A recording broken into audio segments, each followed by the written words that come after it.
Bună tuturor! Eu sunt Cali, iar voi sunteți pe canalul meu Cali Oficial. Ei bine, dragii mei, astăzi o să facem un mic haul pentru că am fost la shopping împreună cu mami și vreau să vă arăt ce lucruri interesante am mai luat. Vreau să vă spun că acesta este primul meu vlog și am foarte multe emoții. Ok, o să încep cu ce am luat lui mami prima oară. I-am luat această geantă, nici nu știu dacă se vede pe filmare. I-am luat această geantă care este într-un fel de catifea, nu știu cum să zic așa. Și nici nu mai știu cât am dat pe ea. Cred că am dat cam I don't know. Apoi continuăm cu acest caietel de limba și literatura română, pentru că nu știu de ce l-am luat. L-am luat ca să scriu pe el. A fost redus de la 35 de lei la 24. Ok, acum o să fac Antante, tismane pe, tismane companie, Antante. O să fac haul la acest coș. Ok, deci în acest coș avem așa. Am luat foarte multe, dar foarte multe decorații de Crăciun, pentru că vreau să fac foarte multe felicitări. Adică foarte multe ornamente de Crăciun și nu aveam absolut nimic, nicio decorație și nu aveam cu ce să fac. Acesta, dragii mei, l-am luat ca să-l pun, nici eu nu știu unde l-am luat, pentru ce l-am luat. Dar tot ce știu este că a costat puțin. Cred că a fost cam 10 lei, 5 lei, habar n-am. Continuăm cu asta. Am luat aceste obișnuite panglici, pot să spun așa, ca să le pot pune așa pe felicitare. Dar oare trebuie să le fac eu? Ok. Nu știu, dar le-am luat pentru că vreau să fac, v-am spus, foarte multe decorații de Crăciun, pentru că eu ador Crăciunul. Dacă nu știați, este luna, adică iarna este anotimpul meu preferat. Mă rog, în continuare am luat tot așa mai multe panglici care au fost 4 lei. Am luat la un preț super rezonabil. Acestea le-am luat, sunt așa niște decorațiuni, uite, niște uși cu welcome și au costat doar 11 lei.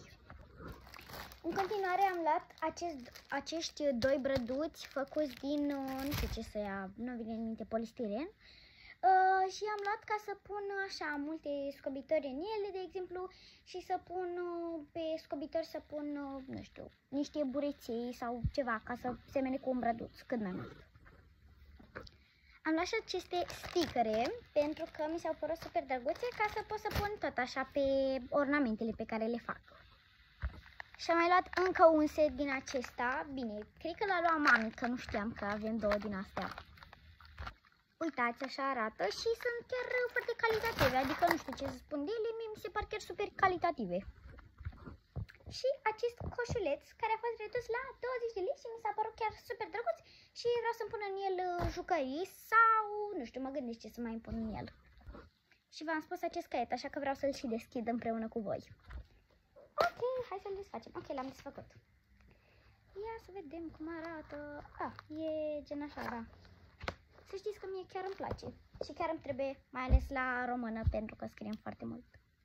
Continuăm pentru că mai avem încă o pungă. Eu când merg la shopping nu mă pot abține, deci testez tot magazinul pentru că pe urmă spun că mi le ia altcineva sau că nu va mai fi marfă. În continuare am luat aceste două căsuțe care sunt pentru sare și pentru piper. Uitați aici, cred că asta e pentru piper și asta e pentru sare, că cea de sare are 3 găurele. Am luat încă un din acesta, doar că pe argintiu. Avem unul pe aureu și unul pe argintiu. Mi s-au mai dus emoțiile.